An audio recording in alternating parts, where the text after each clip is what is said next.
All right, everyone's still buzzing about UFC 260, and we're happy to get some time with one of the busiest men in combat sports these days. The man is everywhere. Michael Chiesa back on the show. How's it going, man? Busy is an understatement, but man, it's good to be back talking to you, Mike. I always like chopping it up, talking some fights. It's always a good time. And I appreciate you still making some time for us little people these days, Michael, with everything going on. But all kidding aside, you were on the broadcast for LFA 103 in Oklahoma, and anytime Spike Carlisle is on a card, you know chaos will ensue as well. First round finish for him. First round finish for Vanessa Demopoulos. Abdul Karim El Sawadi got a first round finish as well. I assume that this was as fun to call for you as it was to watch for me. Oh man, it was a blast. I mean, the main event was great, and that Dowdorch guy is no joke. You know, he's a big 55er, and Spike went out there and did his thing.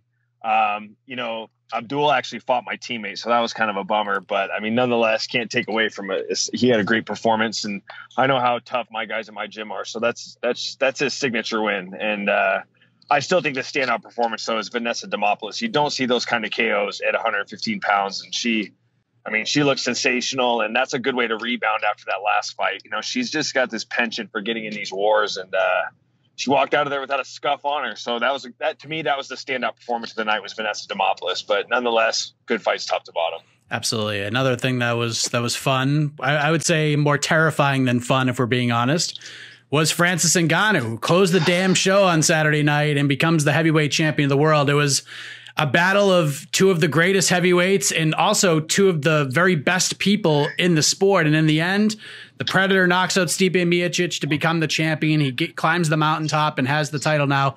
What did you think watching that all play out? Is that how you expected it all to go?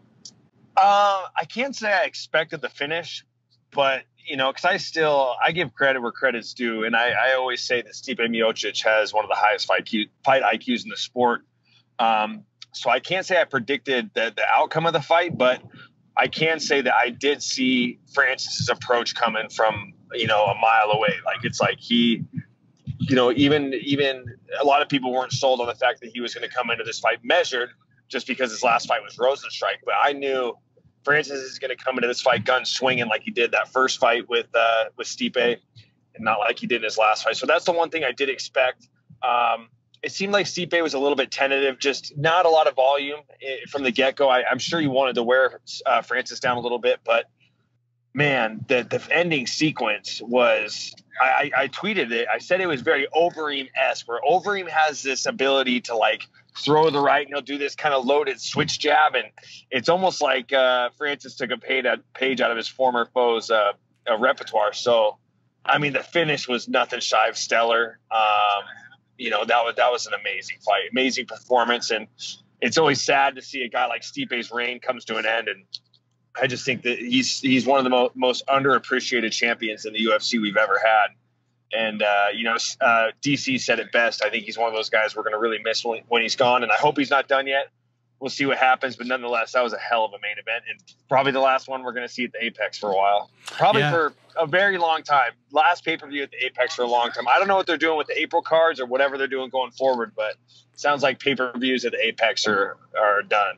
Yeah. Get some fans back in the building and go from there. What I found fascinating about Francis's performance, especially like the last 20 seconds of the fight, is that when he dropped Stipe against the cage and Stipe was able to weather that storm, he cracked Francis Ngannou. He cracked him with a right hand, and it, like, I wouldn't say stanky leg, but it definitely like got his attention, got him moving backwards. But as soon as Stipe noticed it and tried to come in, that's when Francis landed that short left hook, and that was the end of the fight, man. So it's almost like unfair. Like, you catch him and you try to go in there and try to finish the fight. There's nothing you could do. No, not at all. And I mean, I was very surprised when Stipe came running in there like that after that punch. You know, it's like I just said before, it's almost like I'm going to contradict myself here, but it's like I praise the guy for his fight IQ, but that was a huge tactical error. Like, a guy like Francis, you just can't go running in at him. It's like the approach with Francis going forward for every guy is going to have to be, you're just going to have to try to pick him apart and stay on the outside. You cannot get within shooting range with this guy, just because whether you hurt him or not, you're just in danger all the time. And yeah, I was very surprised to see Stipe do that. And I don't know, man. This kind of goes back to the narrative when Stipe fought DC the second time. You know, he just fought DC 7 months ago. You know, how compromised was he going into this Francis fight again? It's like kind of the same thing all over again. I know a lot of people don't want to see the third fight, but I just kind of feel like give Stipe Miocic a little break. Let's see what happens. I mean, what series in the UFC with champions ends at 1-1? I mean, it usually ends with a trilogy. So we'll see what happens, man. But it was a stellar fight nonetheless. I agree. And, you know, you mentioned the Stipe trilogy, and I think he deserves that. Obviously, there are people who actually think that is the best idea. But we know the fight that the majority of people want. It's Ngannou versus Jon Jones. And this will not be easy to put together, Michael, as you probably know. Nobody thought it would be easy. Jones has already been tweeting up a storm about not getting enough money for a fight of this magnitude, and he's not wrong. And every fighter should make as much money as possible. I will never, ever go against that. He's choosing now to take this stand. He vacated the title. He's been bulking up. He made the decision to go to heavyweight, and he was basically the plan to be next in line to fight the winner for the heavyweight title, and getting this done is going to be a big, big challenge. In your opinion, just watching Jon, he already made the decision, vacated the title, bulked up. Is he playing this correctly, do you think? Or is he kind of overplaying his hand? He's not playing it correctly, and I'll tell you why. He's doing the right thing by going up a weight class. I know he's committed to it. I know he's down to fight whoever wins that fight.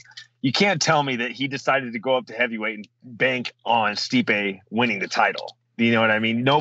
When people say like he don't want to fight Francis, I'm like, no, you can't say that, because why would he commit to going to heavyweight? If he's not willing to fight both guys. Look, Jon Jones is one of the best in the world. He was fighting killers at 23 years old. And I think that he likes the challenge of what Francis brings to the table. He knows the risks, but I can understand his stance on wanting to get paid more. That fight, the super fights have eluded us. The greatest super fights that could ever happen have eluded us throughout our time in the UFC. We never saw GSP Anderson. We never saw Anderson Jones. We never saw GSP Khabib. We never saw all these great super fights. You got to pay, especially for this being a heavyweight fight, and it's going to be at a big arena. You got to pay the man. Where Jon's going about it wrong is this outcry on social media.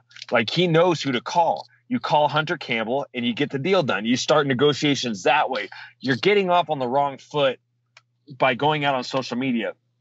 And I think Dana being the promoter he is, I think that the comment at the press conference where he said, "Oh, if I'm Jones watching at home, I'm going back down to 85." No, you're being a promoter and you're trying to piss him off, to be like, "Oh yeah, watch this." You know what I mean? Trying to get him off the edge. So good on Dana to try to upset him, because it did, but he's just not getting the effect that he was desiring from that. But that's just what I think Jones is doing wrong. Like, you know who to call, you know what people you got to reach out to make it happen.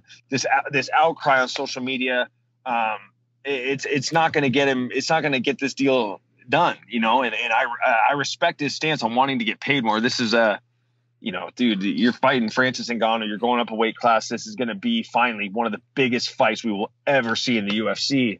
He deserves to be paid. This is just the wrong way to go about it. I'm cautiously optimistic. I feel good about it. Knocking on wood every day. Let's make this happen. But the fight that probably had your attention the most as a top 670 pounder in the world was the co-main event, Vicente Luque versus Tyron Woodley. I feel like the term crossroad fight has been used way too loosely over the last few months. This was like the definition of a crossroads fight, because you had two guys who desperately needed a win for completely different reasons, and it was an amazing fight for the little less than 4 minutes that it lasted. So Luque gets the submission in the first round, biggest win of his career. What did you think watching that one play out? Dude, that was awesome. That's the signature win that Luque needed. I mean, they gave him a shot against Wonderboy.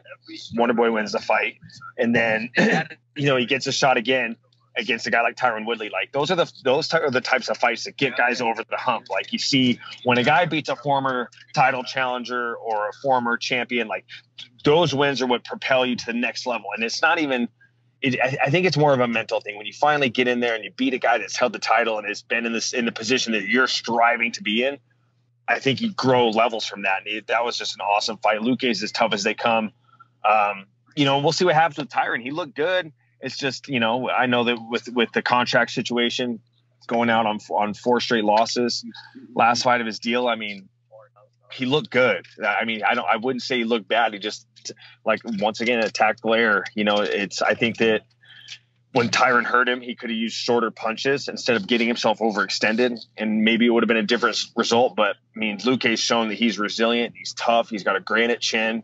But that was the signature win that he needed, and we'll see what happens. I mean, he's going to propel up the rankings and right in the mix. But that was an awesome win, man. That fight was 4 minutes of just pure chaos. It was awesome. He's won 9 out of 10 now. Like you said, he's on a tear. The one blemish was to Stephen Thompson. The loss before that was to Leon Edwards. So he'll probably, by tomorrow, this Tuesday, he'll be the number 7 ranked guy in the division. So he gets on the microphone, had a name in mind, and he calls out Nate Diaz. What did you think of the call out? At this point, I think it makes sense. The first time he called out Nate, it was kind of like, kind of doesn't make the most sense. But now it's like, I think Nate, like, it's like, remember when Dan Hooker had, who did he beat after Paul Felder? He lost to Dustin.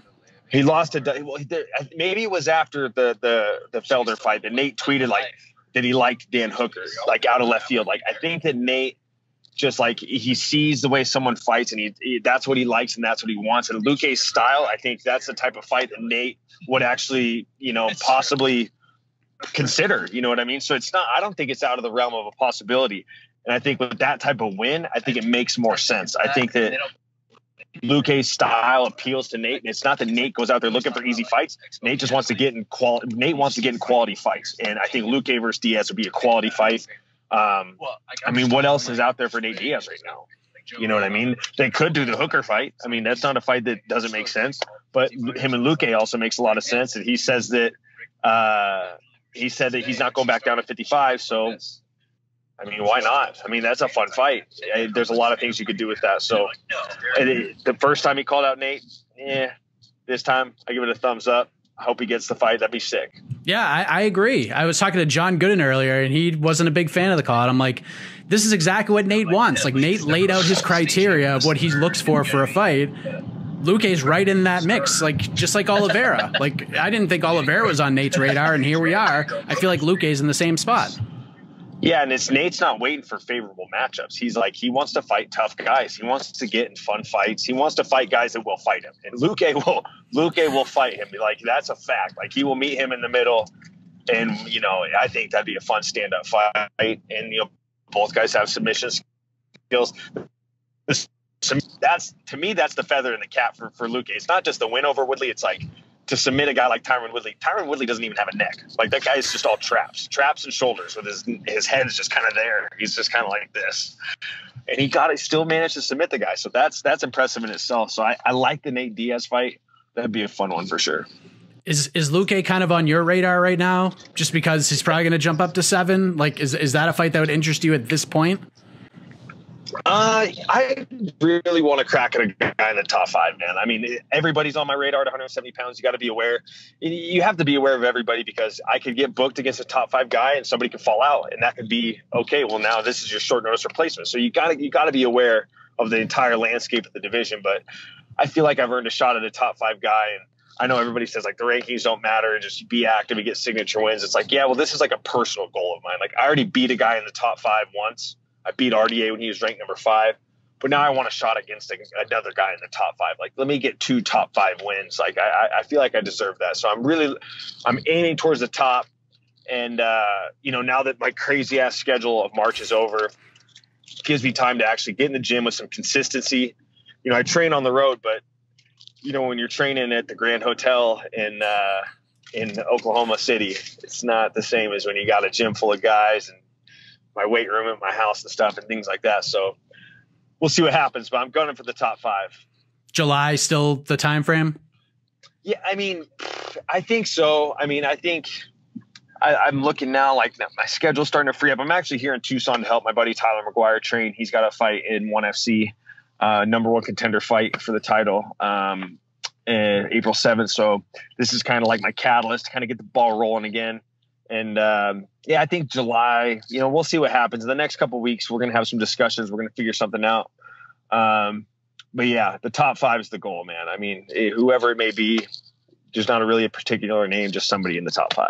Anybody. I can list them all. I'm sure you can. Yeah. Cause I mean, it was Colby and Wonder Boy before. I mean, Colby was the top, Wonder Boy. And now since we last spoke, we had Usman already defend his title. Gilbert Burns is available. Now Usman's fighting Masvidal. Leon Edwards is now back in the mix. He just fought. You know, there's lots of options.